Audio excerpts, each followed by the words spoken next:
This week on the CNET Tech Review, the BlackBerry PlayBook gets the hands-on treatment. See how it holds up against the iPad 2 in our speed test. Marshall headphones that are major cool. And back up your Android phone before it's too late. It's all coming up right now.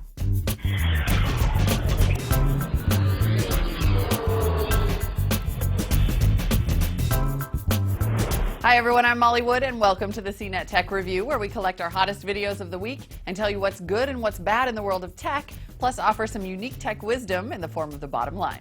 Let's start with the good. In what has really been a two-horse race between iOS and Android, sorry Windows, a new contender in the tablet battle emerged this week with the release of RIM's BlackBerry PlayBook.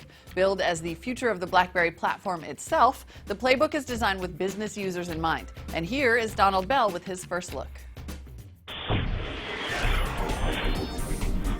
Hey, I'm Donald Bell, and today we're taking a first look at the BlackBerry PlayBook from RIM.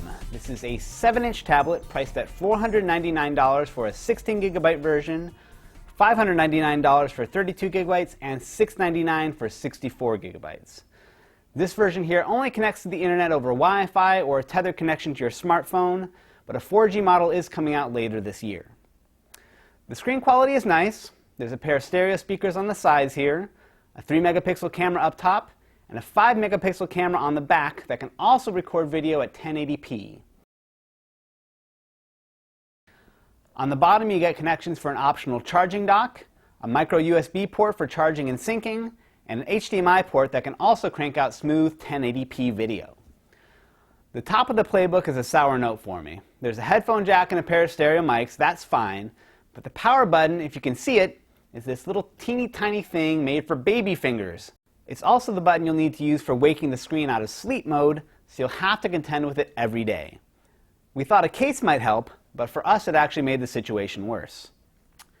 As for the tiny volume and play pause controls next to it, they do work, but I'm not sure why they're even up here, or why a dedicated play pause button is even necessary. If you can get past the tedious little button, the real centerpiece of this whole thing is the OS. This is a brand new piece of software built by RIM from the ground up. It's fast, it's fluid, it can multitask and juggle apps like a maniac, and if Apple and Google aren't scared yet, they probably should be. My favorite part of the whole system is the web browser, which fully supports Adobe Flash and presents web pages just as they would look on your desktop. That means Flash video, Flash games, and for better or for worse, Flash ads. But as great as it is, the browser is trapped inside a tablet that is half the size of the iPad, not to mention the 10-inch honeycomb tablets that are due out this year. Some may find the small size an advantage, but when it comes to full-scale web pages and document editing, those tasks really deserve a larger screen. So that's the BlackBerry PlayBook from RIM, a powerful tablet at a good price and one of the best 7-inch tablets we've seen, even though I wish it were bigger. For CNET.com, I'm Donald Bell.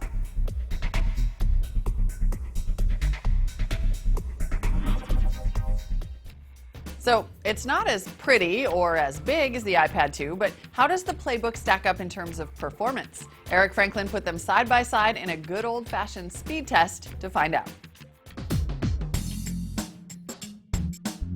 Hey guys, we're in the CNET Labs here today. Another week, another tablet to test, it seems. If you've seen our previous speed tests, well, you know what to expect. If not, it's pretty self-explanatory. This week is the iPad 2 versus the RIM BlackBerry PlayBook. Now we have some web speed tests to get to, so let us begin. First web speed test is giantbomb.com. Let's go. Let's press go. All right, they're going. And the iPad 2 is ahead. The RIM is right behind it. iPad 2 is done. The RIM is, okay, now the RIM is done. And there you are, giantbomb.com. Next up, cbsnews.com.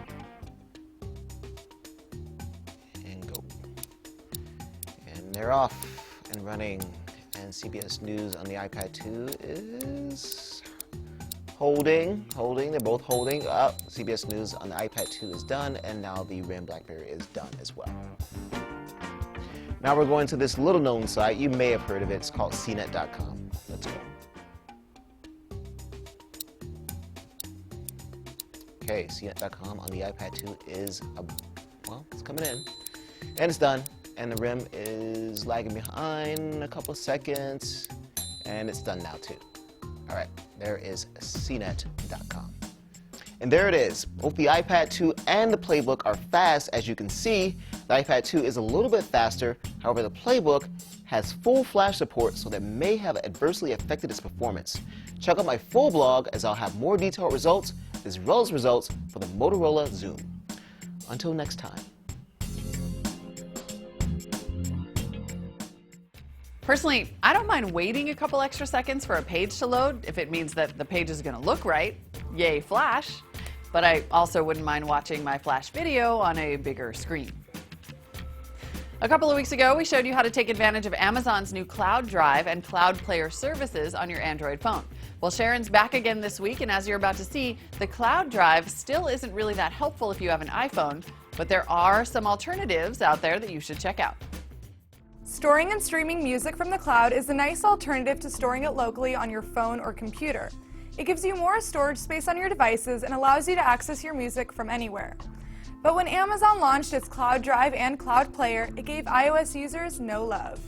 I'm Sharon Vagnon for CNET.com with a guide for iOS users who want to stream music from the cloud.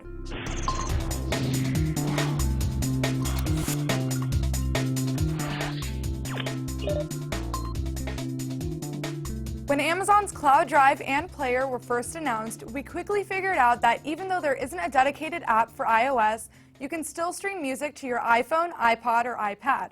It's sort of clumsy, but here's how it works. Head to amazon.com/cloudplayer. You'll be warned that your browser is not supported, but you already knew that. Hit continue and you'll see the Cloud Player dashboard. To play a song, tap it and hit the blue arrow on the right. You'll see a drop-down menu. Select Download and Safari will open the song with QuickTime. The first time you do this, Amazon will ask you to get the MP3 downloader. Your song will start playing and will play in the background if you exit Safari, which is fine, but as you can see, you can't skip songs, save them, or do any of the cool things that the Amazon MP3 app for Android can. Personally, I would skip this option. It's too sloppy and I can't find any practical use for this method. Instead, I use SugarSync, a similar service which is actually iOS compatible. Like Amazon, SugarSync gives you 5 GB of storage for free. But the best part is that for every friend who signs up for SugarSync through a referral you made, you get 500 megabytes of extra storage to keep forever. And there is no maximum. Right now, the promotion is only offered until May 31st, 2011. So now's the time to start spamming your friends. To set up the cloud, go to sugarsync.com and hit Try SugarSync Free. You'll see several pricing options. For now, let's get the 5 free gigabytes of storage by scrolling down and hitting Sign Up next to the fine print. After that, follow the sign up and download instructions and get SugarSync on your computer. Once it's there, open the SugarSync File Manager. To add music to your cloud, hit Add Sync Folder and select all the folders you want to sync. If you have iTunes, you can choose to sync your entire iTunes library if it fits. Now download the SugarSync app on your iOS device. Once you're signed in, open the icon for your computer. You'll see all the files you backed up to your cloud. To stream your music, just open a folder and tap a song. If you're on a slow connection, it'll take some time to buffer. SugarSync supports multitasking, so music will play even when you exit. From this player window, you can skip songs within the folder. So if you want to be able to skip through all of your music, make sure to put all your files into one folder. Unlike the Amazon MP3 app, there is no support for playlist creation or shuffling, but according to SugarSync, these features should be coming soon. Remember, you need to be connected to the internet to stream music from your cloud, but if you know you'll be offline, cache songs by tapping the arrow next to a file and selecting Sync to iPhone. SugarSync is my chosen alternative to Amazon Cloud Player, but Dropbox can offer you a similar deal. The difference is that you only get 2 gigabytes free, and the app won't let you skip songs. In other words, it's pointless for media streaming. But if you're stuck on Dropbox, you can download a $2 app called BoxyTunes. It lets you skip songs, create playlists, and cache your library. At this point, SugarSync and Dropbox are probably your best bet for streaming music from the cloud. But since the Amazon MP3 app would directly compete with iTunes, and the fact that Apple is rumored to be developing its own cloud service, it might be a while before we see an Amazon Cloud Player show up in the App Store. If you have any how-to requests of your own, email them to howto@cnet.com. For CNET, I'm Sharon Vagnon, and I'll see you on the interwebs. And of course, once you finally get your cloud situation figured out, you don't want to listen to all that music on crummy headphones, do you? Assuming that you don't, I suggest you at least consider this new pair from Marshall, the guys that make the amps. If you're a musician that already owns Marshall gear, well, now you can add these headphones to your collection. I'm Justin Yu with CNET.com. This is your first look at the Marshall Major headphones.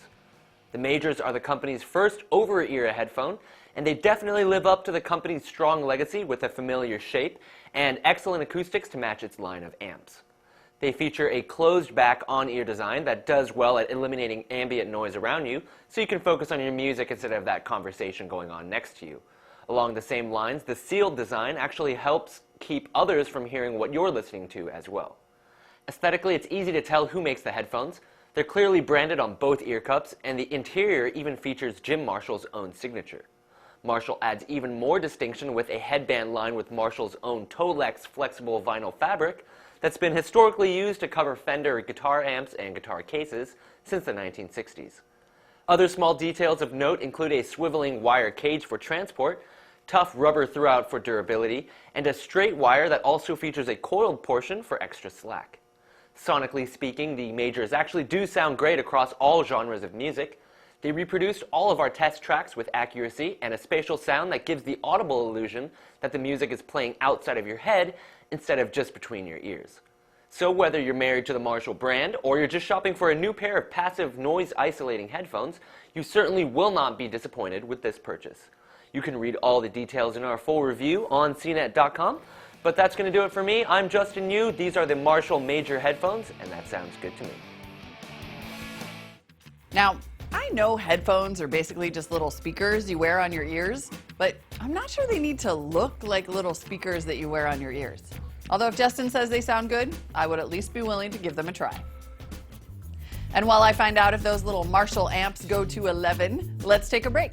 We'll be right back for more tech review right after this.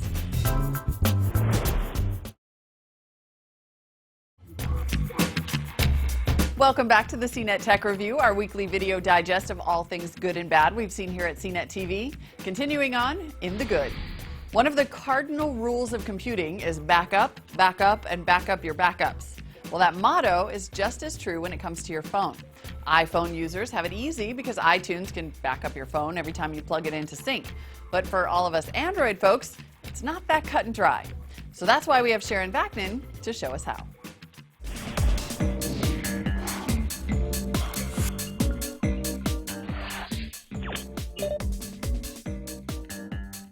I'm Sharon Vaknin for CNET.com, here to show you how to back up your Android phone. Backing up is simple, but many people only realize they should when it's too late. It only takes a second for your phone to get stolen, lost, or dunked in coffee. So here's my advice to keep your data safe even if you end up phoneless. If you have a rooted device, go download Titanium or Nandroid and you're set. But if you don't know what I'm talking about, or you'd like to back up your device before rooting your phone, here are some easy solutions. Android users have any number of options to choose from, so where do you start? Consider the most important things that you want to keep safe. For most of you, it'll be apps, contacts, SMS, and photos. Luckily, Google takes care of some of these things and more.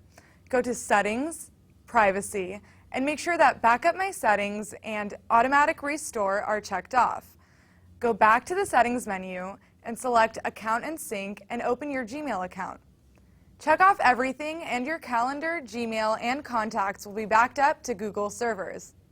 Now, if you ever lose your phone and purchase a new Android, all you have to do is sign into your Gmail account and your applications, contacts, email, calendar, and system settings will be restored. Text messages get handled a little differently.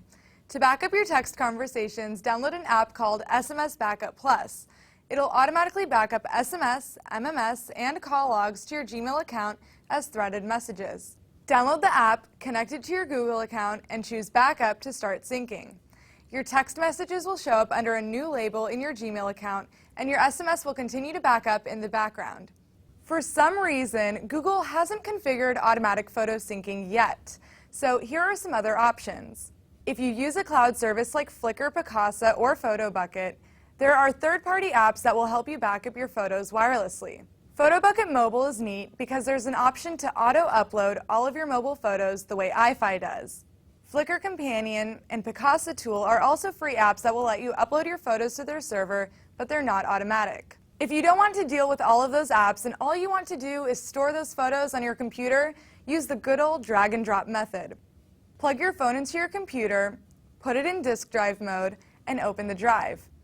It should appear in My Computer on Windows or on your Mac desktop. Open it, find the DCIM folder, and drag and drop all the photos you want saved onto your hard drive. The only problem with this method is that it's not automated, so remember to do this at least once a week. Now, if you want the peace of mind knowing that somebody else is taking good care of your data, there's an app for that. My Backup Pro is the best and least expensive app that I found that will back up everything to their online servers or your SD card. For $5, My Backup will store photos, call logs, apps, and text messages, and more. It also gives you the option to schedule backups. And if you get a new Android or your current Android is somehow wiped, just reinstall My Backup and hit restore. Just realize that some apps and settings might not transfer because of software or hardware compatibility. These are my favorite ways to back up my Android phone, but there are many other options. If you have a preferred way, let me know on Twitter. Or email your suggestions, questions, and ideas at howto@cnet.com. For CNET, I'm Sharon Vaknin, and I'll see you on the interwebs.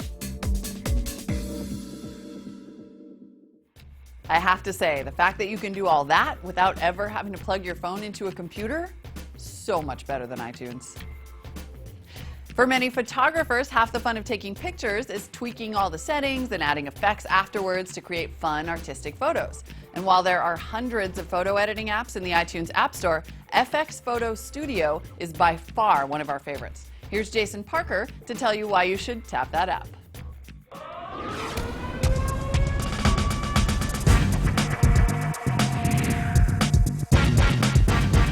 Welcome to Tap That App. I'm Jason Parker, and this is the show where we cover the hottest apps in the mobile space. Anyone who's spent any time browsing the iTunes App Store knows there's no shortage of camera-related apps. But one of our favorite photo effects apps received a price drop recently and offers so much after numerous updates that it's almost silly not to get it. It's called FX Photo Studio, and like many other apps, lets you quickly edit images right on your iPhone. You get the standard set of basic image editing controls, including gamma, cropping, and rotation tools. All of these are controlled using on-screen sliders and other simple touch controls, so it's easy to get the exact look you want. But where FX Photo Studio truly shines is the amount you can do with your photos by selecting from an enormous amount of effects. As of today, FX Photo Studio includes 187 high-quality effects you can add to your images. Start by either taking a picture with your iPhone camera or picking one from your photo library. From there, the app defaults to showing you its entire list of 187 effects with previews so you know what you're getting. With so many effects, it can be a bit overwhelming, but fortunately you can also view effects by category, making it easy to figure out what you want. You can get the retro look by selecting Vintage, for example, which gives you selections like Old Photo, Burnt Paper, or Old Film Frame. Each of the effect types can be saved for later by touching the star at the upper right, adding it to your favorites list. You also have the ability to layer your image with multiple effects for a custom look you can save as a preset to use later. Simply add an effect to your image, then select another effect to layer on top. When you're finished, return to the Effects selection screen and hit the Preset button at the bottom. You can then save the preset and give it a name that you'll remember later. Now you'll only need to go to the preset screen to add those same effects to other images. When you're done, you can share the images via Facebook, Twitter, Flickr, Tumblr, or just send directly through email. FX Photo Studio is not a new iPhone app, but over the course of time and numerous updates has become one of the best in the iTunes App Store. Anyone who likes adding effects to images or just wants to experiment with their iPhone camera should definitely tap this app. FX Photo Studio is only 99 cents at the iTunes App Store for a limited time, so make sure to grab it before the price goes back up again. That's it for today's show, but if you have any suggestions, send them to tapthatapp@cnet.com. I'm Jason Parker. Thanks for watching.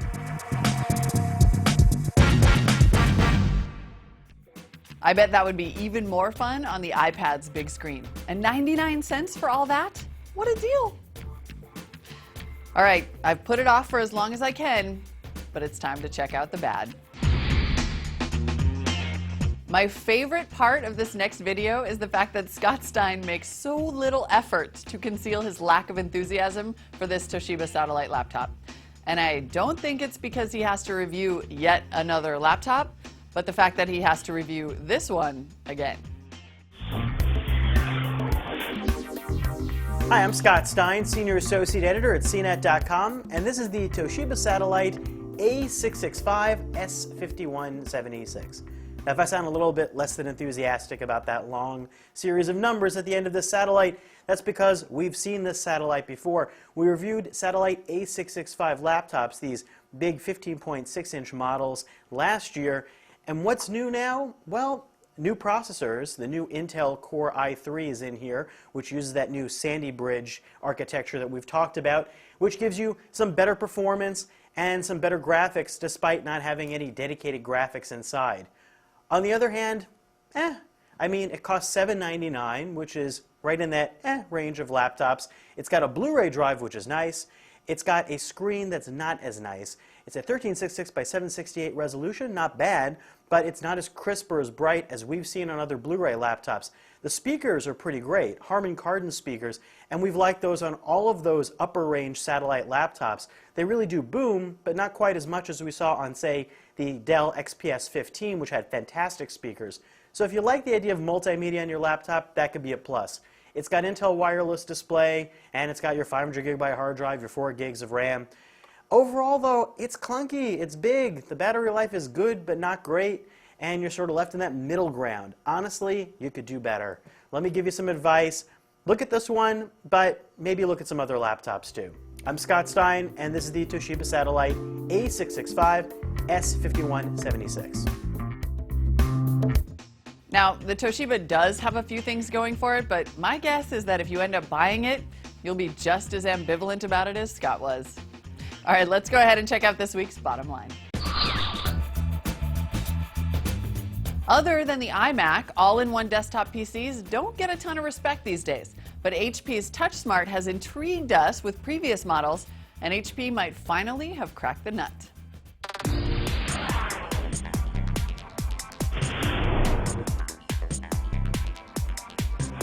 Hi, I'm Rich Brown, Senior Editor for CNET.com. Today we're going to take a look at the Editor's Choice winning HP TouchSmart 610Q. So this is a high-end all-in-one from HP, and it's got a touch screen, but it also has some pretty cool features that we've never seen in a touch-based all-in-one before.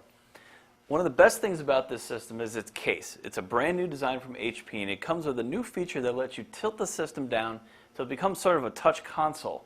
And it's actually not unlike using an iPad. Now, of course, this is still Windows 7, so not every application on here is optimized for touch, but there's certainly some that are. Opening up Kindle PC, for example, using the system in this tilted console mode is really quite natural. Now, of course, HP also includes its suite of touch-based software. Some of it's good, some of it you can kind of forget about, but overall it's a pretty well-designed interface. In addition to the tilting screen, HP has also gone above and beyond with its HDMI inputs in the system. Now, we like HDMI inputs on all-in-ones because it lets you connect, say, a game console or a cable box directly to the system, and then you can swap the video signal out, so this is basically like a smaller TV. Now, what HP has done here is that it's not only added 2 HDMI inputs, so that means you don't need an HDMI hub as soon, but it also has this HP picture-in-picture software. So what the picture-in-picture software does is it gives you a handy software control to kick you out to the various HDMI inputs, but it also gives you handy display, brightness, contrast, and other controls and a handy touch-based interface. So in addition to all those features, this is also one of the fastest all-in-ones we've tested. It beats out every Windows-based all-in-one in its price range, and it comes behind Apple's $1999 iMac on only 2 of our tests. Now, the reason for that speed is a fast 2.93 GHz Intel Core i7 CPU.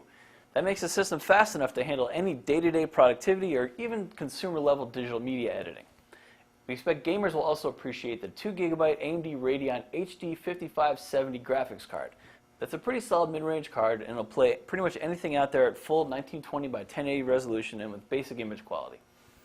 For other highlights of the system, you get a Blu-ray DVD combo drive as well as a pair of USB 3 ports among the various inputs on the system.